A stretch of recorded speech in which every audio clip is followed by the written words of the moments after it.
ሰላም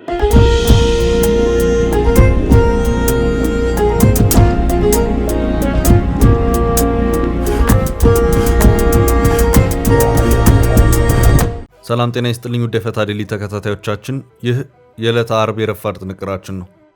ለእናንተ አዳዲስ መረጃዎች ይሰጣሉ ያልናቸውን ሀገራዊና ዓለም አቀፋዊ ዕለታዊ መረጃዎችን አሰባስበን በማጠናቀር ተገኝተናል። ቆይታችሁን ከእኛ ጋር እንድታደርጉ የቅድሚያ አክብሮታዊ ግብዣችን ነው። ወደ ዕለቱ ዝርዝር መረጃዎቻችን ከማለፋችን በፊት በቅድሚያ ዋና ዋናዎቹን እንጠቁማችሁ።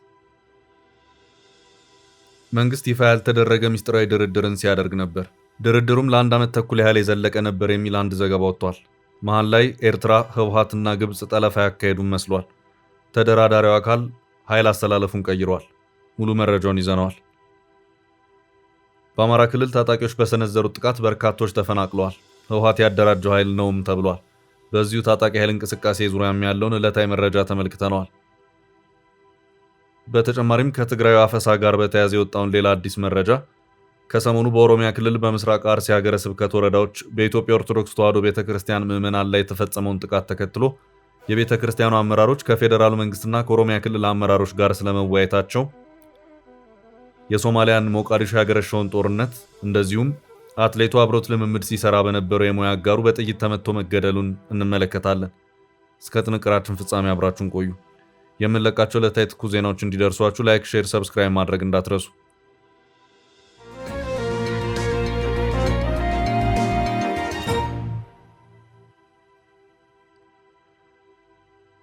የመንግስት ሚስጥራዊ ድርድር። የኢትዮጵያ መንግስት ይፋ ያልሆነ ድርድርን ሲያካሄድ ነበር ሲል አንድ ዘገባ አመላክቷል። ድርድሩም ለአንድ ዓመት ተኩል ያህል ሲካሄድ ነበር ተብሏል። በዚሁ መሃል የኢትዮጵያ ታጣቂ ኃይሎች በአንድም ይሁን በሌላ መልኩ እያደራጁ ያሉት ኤርትራ፣ ሱዳንና ግብጽ ከመንግስት ጋር ረዘም ላሉ ጊዜያት ሲደራደር ነበር የተባለውን ኃይል ወደ ራሳቸው ስበው የወሰዱት መሆኑንም የሚያመለክቱ መረጃዎች እየወጡም ነው። ይህ አካል በኢትዮጵያ ምስራቃዊ አቅጣጫ ረዘም ላሉ ዓመታት የትጥቅ ትግልን ሲያካሄድ የነበረው የኦጋዴን ብሔራዊ ነጻነት ግንባር ወይም ኦብነግ ነው። ይኸው ጥብቅ የተባለው ድርድርም ሲካሄድ የነበረው ከዚሁ ከኦጋዴን ብሔራዊ ነጻነት ግንባር ወይም ኦብነግ ጋር እንደነበር የአፍሪካ ኢንተለጀንስ ዘገባ አመላክቷል። በማን አደራዳሪነት፣ የት እና በምን ጭብጦች ላይ ተመረኮዘ ድርድር ነበር በሚለው ጉዳይ ተብራራ መረጃ የለም። ያም ሆኖ ለአንድ ዓመት ተኩል ያህል ድርድሮች ሲካሄዱ እንደነበርና ይህም ይፋ ባልሆነ መልኩ ሲደረግ የነበረ ድርድርም እንደነበር ይኸው የአፍሪካ ኢንተለጀንስ ዘገባ አክሏል። ኦኤንኤልኤፍ ወይም ኦብነግ የሚባለው ታጣቂ ኃይል እንደ አውሮፓውያን አቆጣጠር በ1984 ማለትም የዛሬ 42 ዓመት ኦጋዴንና አካባቢውን የራሱን ድል በራሱ እንዲወስን አደርጋለሁ በሚል አብዲራህማን ማሃዲን በተባሉና ሌሎች ጓዶቻቸው የተመሰረተ ግንባር ነው። ግንባሩ በቀድሞ ገዢ ፓርቲ ኢህአዴግ አገዛዝ ወቅት የተጠናከረ የትጥቅ ትግል ሲያደርግ የነበረ ሲሆን ዋና መቀመጫውንም አስመራ አድርጎም ነበር። በሽብርተኝነትም የተፈረጀበት ሁኔታም ነበር። ሆኖም ጠቅላይ ሚኒስትር አብይ አህመድ ወደ ስልጣን መምጣታቸውን ተከትሎ ከኤርትራ በመመለስ በሀገር ውስጥ ሰላማዊ ትግሎችን ለማድረግ ከወሰኑት የፖለቲካ ኃይሎች መካከልም አንዱ ሆኖ ቆይቷል። በመሃል ኦብነግ ያለው ሁኔታ አልተመቸኝም በማለትም ሲያጉረመርም ቆይቷል። በድርጅቱ ውስጥም የውስጥ ለውስጥ መከፋፈሎችም ተስተውለዋል። ከዚህ ቀደም የኦጋዴን ብሔራዊ ነጻነት ግንባር ኦብነግ ማዕከላዊ ኮሚቴ በጅጅጋ ባካሄደው ሁለተኛ መደበኛ ጉባኤ የድርጅቱ መስራች ናቸው የሚባሉትን አብዲራህማን ማሃዲን ከድርጅቱ ሊቀመንበርነት በማንሳት ምክትላቸውን ተጠባባቂ ሊቀመንበር አድርጎ መሰየሙን ተከትሎ ሲታዩ የነበሩ ዝግቦችም ነበሩ። የኦጋዴን ብሔራዊ ነጻ አውጪ ግንባር ኦብነግ ማዕከላዊ ኮሚቴ የፓርቲው መተዳደሪያ ደንብ መሰረት በማድረግ ቀደም ሲል የግንባሩ ሊቀመንበር የነበሩትን አብዲራህማን ማሃዲን ከኃላፊነታቸው በማንሳት በምትካቸው የግንባሩ ተቀዳሚ ምክትል ሊቀመንበር የነበሩት አብዲከሪም ሼክ ሙሴን የፓርቲው መደበኛ ጉባኤ እስከሚካሄድ ድረስ የግንባሩ ተጠባባቂ ሊቀመንበር አድርጎ ሰይሟል በማለት ያስታወቀበት ሁኔታም ታይቷል። በዚህም ድርጅቱ የመከፈል ሁኔታዎችም ሲታዩበት ቆይተዋል። እንደ አፍሪካን ኢንተለጀንስ ዘገባ ከሆነ የኢትዮጵያ መንግስት ድርድሮችን ሲያደርግ የቆየው ከድርጅቱ መስራች አብዲራሂም ማሃዲ ጋር ከሚመራው ኦብነግ ጋር ነው። ያም ሆኖ አሁን ባለው ሁኔታ አብዲራሂም ማሃዲ የሚመራው ኦብነግ የኃይል አሰላለፉን ከኤርትራ መንግስትና ከህወሓት ጋር ያደረገው ነው እየታየ ነው። አፍሪካ ኢንተለጀንስ ይህንኑ ኃይል ኤርትራ፣ ሱዳንና ግብጽ ሊጠቀሙበት ስለፈለጉ በሚስጥር ሲያግባቡት ቆይተዋል። ጽምዶ በሚል የኤርትራ መንግስትና ህወሓት የጀመሩትን ሚስጥራዊ ህብረት ይፋ በማድረግ ከሳምንታት በፊት አንድ ከዚሁ ጋር የተያዘ ዝግጅት በሱዳን የወደብ ከተማ ፖርት ሱዳን ያካሄዱ መሆኑ የሚታወስ ሲሆን እንደ አፍሪካ ኢንተለጀንስ ዘገባ ከሆነ የኦጋዴን ብሔራዊ ነጻነት ግንባር አመራር በአስመራና ፖርት ሱዳን በመገኘትም ኤርትራ፣ ግብጽና ሱዳን ባሰባሰቧቸው የኢትዮጵያ መንግስት ተቋሚዎች ስብሰባ ላይ በመገኘትም ድጋፋቸውን ሰጥተዋል። በነገራችን ላይ ግንቦት 16 ቀን 2018 ዓ.ም የተካሄደውን የኤርትራ 35ኛ የነጻነት በዓል አስመልክቶ ህወሓትና ኦጋዴን ብሔራዊ ነጻነት ግንባር ኦብነግ የእንኳን አደረሳችሁ መልእክት ያስተላለፉበት ሁኔታ ታይቷል። ኦብነግ መልካም የኤርትራ ነጻነት በዓል በሚል ርዕስ ባወጣው በወቅቱ መግለጫው ኤርትራ ነጻነቷን ያገኘችው በጽናት በመስዋዕትነትና በቁርጠኝነት በአፍሪካ ውስጥ ረጅም የሚባለውን ትግል አድርጋ መሆኑን ጠቅሶ የኤርትራና የሶማሌ ህዝቦች ለቅኝ ግዛትና ኢፍትሐዊነት ባላቸው እምቢተኝነት የጋራ ዝምድና አላቸው ሲል የሚያስታወቀ መሆኑ አይዘነጋም። የኢትዮጵያ መንግስት ሱዳንንና ኤርትራን በኢትዮጵያ ውስጥ ጉዳዮች ጣልቃ በመግባት ይከሳል። ጽምዶ የሚባለውንና በህወሓትና በኤርትራ መንግስት ጥምረት ተጀምሮ ሌሎችን የኢትዮጵያ ታጣቂ ኃይሎች ለማካተት የሚካሄድበት አካሄድን በተመለከተ የኢትዮጵያ መንግስት በቅርበት እየተከታተለ መሆኑን የመከላከያ ውጭ ግንኙነትና ወታደራዊ ትብብር ዳይሬክተር ሜጀር ጀነራል ተሾመ ገመቹ የገለጹበት ሁኔታ ታይቷል። ሜጀር ጀነራል ተሾመ ገመቹ የኢትዮጵያ መከላከያ ሰራዊት ጽምዶ በሚባለው እንቅስቃሴ በኩል በኢትዮጵያ ሉዓላዊነት ላይ የሚቃጣ ስጋት ቢኖር ስለሚወስደው እርምጃ አገር ውስጥ ለሚገኘው ዲፕሎማቲክ ማህበረሰብ አሳውቋል ሲሉም ነው ከብሔራዊ ቴሌቪዥን ጣቢያ ጋር በነበራቸው ቆይታ የተናገሩት። በዚህ የአፍሪካ ኢንተለጀንስ የኦብነግ መንግስት ድርድር ጉዳይ ከኦብነግም ከመንግስትም የተባለ ነገር የለም።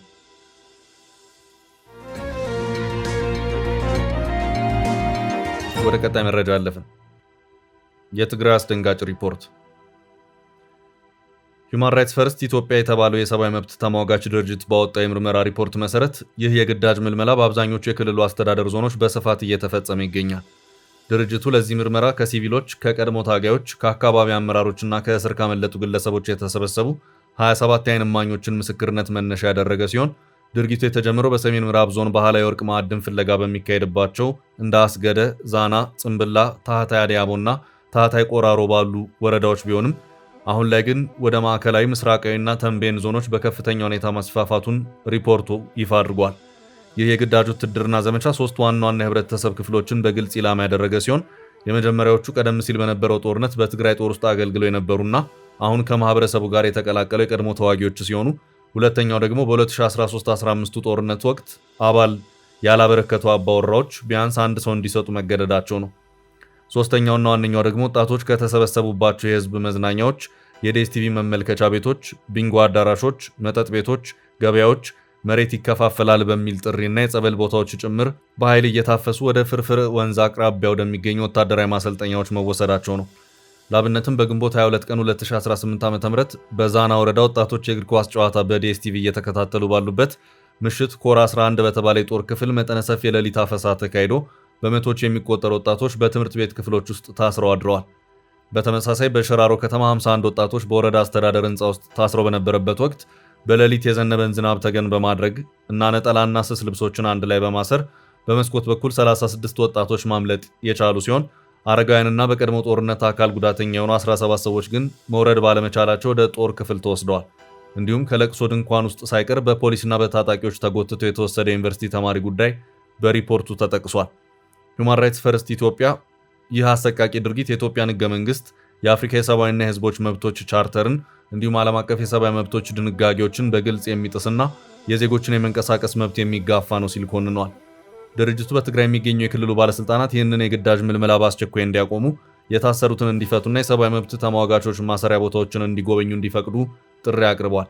በአንጻሩ የፌዴራል መንግስት ለክልሉ መስጠት ያለበትን በጀት፣ የነዳጅ አቅርቦትና የሰራተኛ ደሞዝ በአግባቡ ባለመስጠቱ የተፈጠረው የኢኮኖሚ መላሸቅና ከ1 ሚሊዮን በላይ ተፈናቃዮች በመጠለያ ውስጥ መሆናቸው ለዚህ ቀውስ መንስኤ መሆኑን በመጠቆም የፌዴራል ባለስልጣናት ኢኮኖሚያዊ ድጋፍ እንዲያደርጉ እንዲሁም የአፍሪካ ህብረት፣ አሜሪካና የአውሮፓ ህብረት የፕሪቶሪያው ስምምነት ሙሉ በሙሉ እንዲተገበር በጋራ እንዲሰሩ አሳስቧል።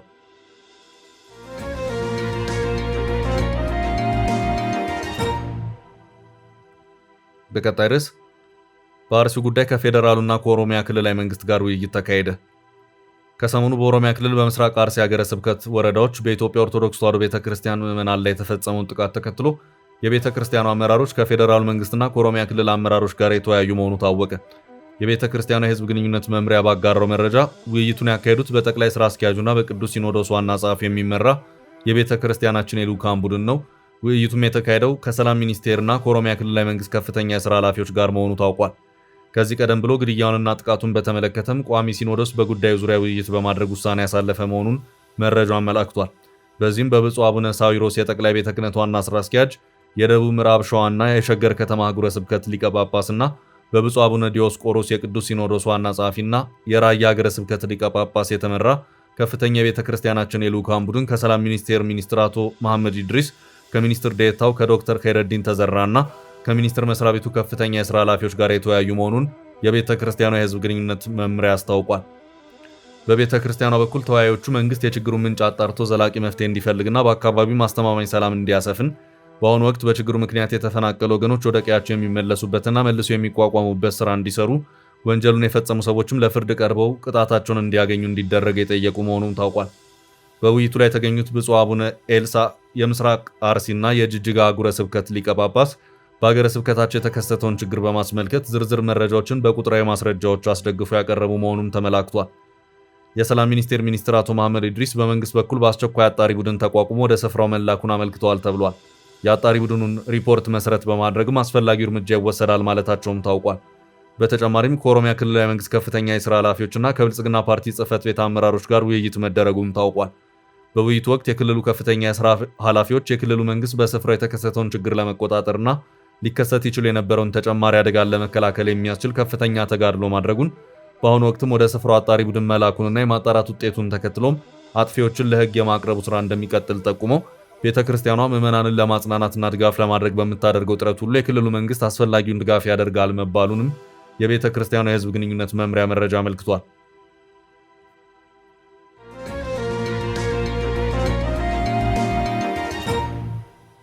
በቀጣይ ርዕስ በህወሓት የሚደገፈው ታጣቂ ተጨማሪ ቦታዎችን ተቆጣጠረ። በአማራ ክልል በህወሓት የሚደገፈውና ራሱን የአገው ዴሞክራሲ ህብረት አዴን ወይም የአገው ሸንጎ ብሎ የሚጠራው ታጣቂ ኃይል በሰሜን ወሎ ጻግብጅ የተባለን ወረዳ የተቆጣጠረ መሆኑን ዶቼ ቬለ ዘግቧል። አካባቢው በተደጋጋሚ በድርቅ የሚጠቃና ከፍተኛ ጉዳትን የሚያስተናግድ ሲሆን ህወሓት ታጣቂዎችን በማሰልጠንና በማስታጠቅ ችግሩ የበለጠ እንዲባባስ እያደረገ መሆኑ ይነገራል። ይኸው ታጣቂ ቡድን ዓላማው ግልጽ ባይሆንም በአማራ ክልል ከሚንቀሳቀሱት ታጣቂዎች መካከልም አንዱ ነው። ታጣቂ ቡድኑ ቀደም ሲል በሚያዝያ 12 ቀን 2018 ዓ.ም የአበርገሌ ወረዳ ጥቃትን ከፍቶ እንደነበር ዘገባዎች ያመለክታሉ። ይህ የታጣቂዎች ስምሪት በአካባቢ የነበረውን ስጋት በእጅጉ የጨመረው ሲሆን ይህን ያህል ቁጥጥር ተከትሎ ከቀያቸው የተፈናቀሉ በሺዎች የሚቆጠሩ ነዋሪዎች እጅግ አስከፊ በሆነ ሁኔታ ውስጥ እንደሚገኙ የዓይን እማኞች ገልጸዋል። ከጻግብጅ ወረዳ 06 ቀበሌ የተፈናቀሉት አቶ ይግዛው ስማው ለዶቼ ቬለ እንደተናገሩት ጥቃቱን ተከትሎ ታጣቂው ማህበረሰቡና የአካባቢው የመንግስት አመራሮች ጭምር ምንም አይነት ንብረት ሳያወጡ ባዶ እጃቸውን ለመሸሽ ተገደዋል። በአሁኑ ወቅት በርካታ ተፈናቃዮች መጠለያና ምግብ በሌለበት የቆላ አካባቢ በረሃ ላይ ወድቀው የሚገኙ ሲሆን ሕፃናትና ሴቶች የችግሩ ዋነኛ ሰለባ ሆነዋል። በተለይም የፖለቲካ ልዩነት የነበራቸው ዜጎችና የመንግስት ሰራተኞች ሙሉ በሙሉ አካባቢውን ለቀው የወጡ ሲሆን ወደ ዞኑ ዋና ከተማ ሰቆጣ የገቡትም ቢሆኑ ላለፉት ቀናት ምንም አይነት ሰብአዊ ድጋፍ አላገኙም። ከተማዋ አሁን ላይ ከተለያዩ የአማራና ትግራይ አዋሳኝ አካባቢዎች ማለትም ከኮረም፣ ወፍላ፣ አበርገሌ፣ ዛታ፣ አላማጣና አሁን ደግሞ ከጻግብጅ የሚመጡ አዳዲስ ተፈናቃዮችን በየዕለቱ እያስተናገደች ቢሆንም የተዘጋጀ የተደራጀ መጠለያ ግን የላትም ሲሉ የዓይን እማኙ አጽንኦት ሰጥተው ተናግረዋል። ስለ ሁኔታው ለማጣራት ዘገባው ጉዳዩ በቀጥታ ለሚመለከታቸው የዞኑ ከፍተኛ ኃላፊዎች ጥያቄ አቅርቤያለሁ ቢልም ምላሽ ማግኘት አለመቻሉን ገልጿል።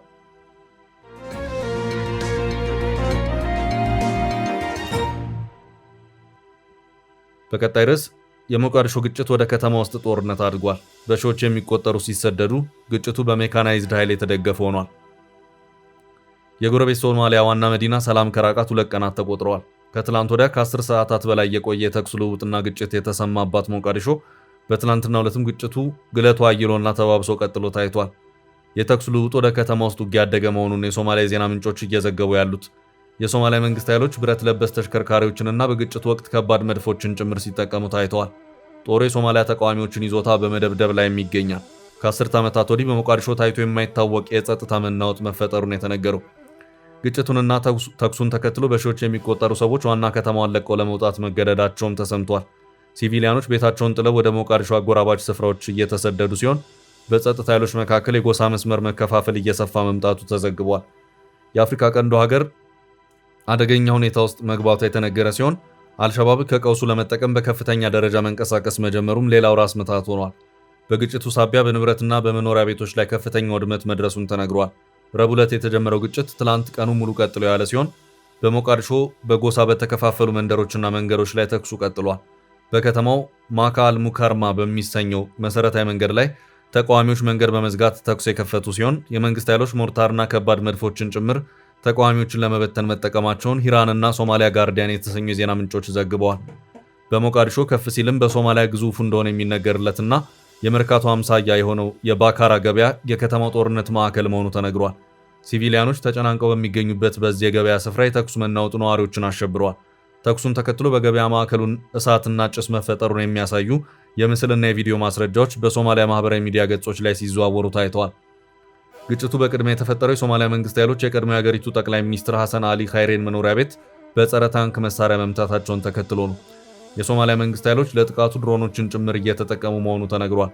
የቀድሞ ጠቅላይ ሚኒስትር በኤክስ ማህበራዊ ሚዲያ ገጻቸው ባሰፈሩት መልእክት ሲቪሊያንን ያለ የጅምላ ጥቃት በሶማሊያ ጦር እየተፈጸመ ነው ሲሉ ከሰዋል።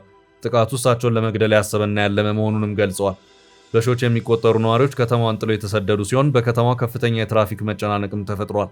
ወደ አየር ማረፊያ የሚወስዱ መንገዶች በመዘጋታቸው ነዋሪዎች በእግር ጭምር ከከተማው ለመውጣት መገደዳቸው ነው የታየው። በሞቃዲሾ የሚገኘው የአሜሪካ ኤምባሲ በሶማሊያ ዋና ከተማ እየተባባሰ ባለው ሁከት ዙሪያ ያለውን ስጋት የገለጸ ሲሆን በሚቀጥሉ ቀናት የሚወሰዱ ውሳኔዎች በአገሪቱ መረጋጋትና አንድነት ላይ ከፍተኛ ተጽዕኖ ሊያሳድሩ ይችላሉ ሲል አስጠንቅቋል። ኤምባሲው ትላንት ጠዋት በኤክስ ገጹ ላይ ባወጣው መግለጫ በሞቃዲሾ እየታየ ያለው ጥቃት ግዴለሽነት ነው፣ በሁሉም ወገን ያሉ የሶማሊያ መሪዎች መረጋጋትን የመጠበቅና ልዩነቶችን በሰላማዊ መንገድ የመፍታት ኃላፊነት አለባቸው ብለዋል። አክሎም በሚቀጥሉ ሰዓታትና ቀናት ውስጥ የሚወሰዱ እርምጃዎች ለሶማሊያ ደህንነት፣ አንድነት እና የወደፊት ዕጣ ፈንታ ዘላቂ መዘዝ ሊኖራቸው ይችላል ሲል ገልጿል።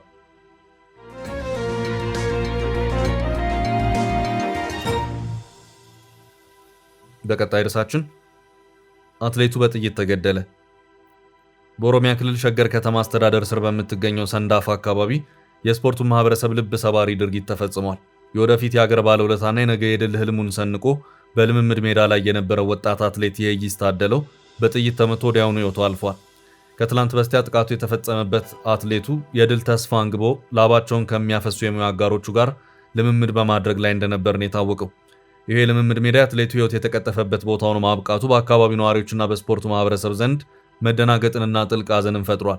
ይህንን ግድያ የፈጸመው አብሮት ልምምድ ሲሰራ የነበረ ሌላ አትሌት መሆኑ ክስተቱን ይበልጥ አስደንጋጭና አሳዛኝ አድርጎታል።